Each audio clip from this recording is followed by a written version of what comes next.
Gloire à Dieu, je viens vous souhaiter une bonne et excellente nouvelle semaine dans la grâce du Seigneur. Nous rendons des actions de grâce à notre Seigneur, nous bénissons son nom continuellement pour tout ce qu'il fait dans nos vies. Alors ce matin, bienvenue dans notre partage quotidien Living Word. Nous voulons partager la parole de Dieu sous le thème l'inspection intérieure, un zoom sur ta vie. Dans le livre de Romains, le chapitre 1, nous allons lire les versets 18 et 25. Et si nous lirons 30 et 31, il est écrit « La colère de Dieu se révèle du ciel contre toute impiété et toute injustice, les hommes qui retiennent injustement la vérité captive, eux qui ont changé la vérité de Dieu en mensonge et qui ont adoré et servi la créature au lieu du Créateur, qui est béni éternellement. Étant remplis de toute espèce d'injustice, de méchanceté, de cupidité, de malice, plein d'envie, de meurtre, de querelle, de ruse, de malignité, rapporteurs, médisants, impies, arrogants, hautains, fanfarons, ingénieux au mal, rebelles à leurs parents, dépourvus d'intelligence, de loyauté et d'affection naturelle, de miséricorde. Alors, bien-aimé, Dieu veut entrer et demeurer dans ton cœur. Le Seigneur veut se manifester à l'intérieur de toi au travers de son Fils Jésus-Christ. Car il n'habite pas dans des maisons faites des mains d'hommes.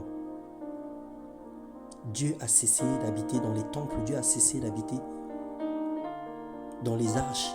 Mais Dieu habite aujourd'hui dans les cœurs de ceux qui l'acceptent et qui le reçoivent comme Seigneur et Sauveur.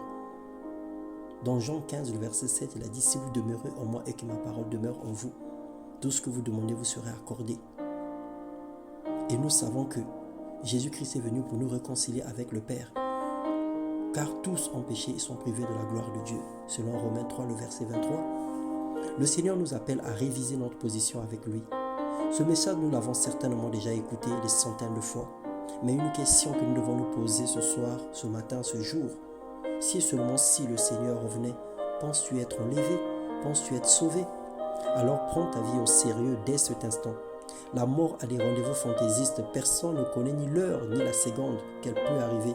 La mort ne respecte personne. La mort ne calcule pas les enfants. La mort ne calcule pas les grands, les vieux, les riches, les pauvres. La mort ne fait pas des calculs sur des personnes à atteindre ou à ne pas atteindre. La mort frappe tout le monde sans exception. Et chacun va y passer parce que c'est notre ennemi commun. Le pernicieux rappel de notre condition. Tout peut disparaître en un clin d'œil. Alors fais le bon choix. Accepte Jésus-Christ comme Seigneur et Sauveur. Confie-lui ta vie. Ou alors reviens à Jésus-Christ si tu l'as abandonné, si tu l'as renié ou si tu ne crois plus en lui. Reviens à lui parce que les temps sont mauvais. Sauve ton âme. Laisse le Seigneur t'épargner du châtiment éternel. Ne compte pas le nombre des péchés ou de tout ce que tu as commis de mal. Reviens simplement à lui parce qu'il a tout payé à la croix. Il n'est pas venu pour te condamner, mais il est venu pour te justifier. Alors parle toi-même pour te justifier. Repens-toi, ouvre ton cœur au Seigneur. Dis-lui tout ce que tu as sous le cœur. Parce que c'est pour toi qu'il est mort à la croix. Son sang a coulé pour ta justification. Alors ne raisonne plus, ne réfléchis plus. Prends simplement une décision. Il n'est pas question des religions. Il n'est pas question d'église. Il n'est pas question de congrégation ou de confession religieuse. Mais il est question de salut, de vie ou de mort.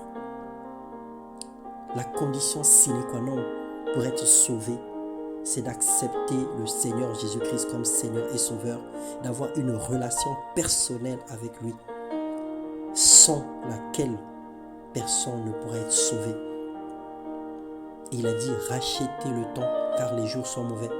Nous vivons les derniers temps. Alors fais le choix. »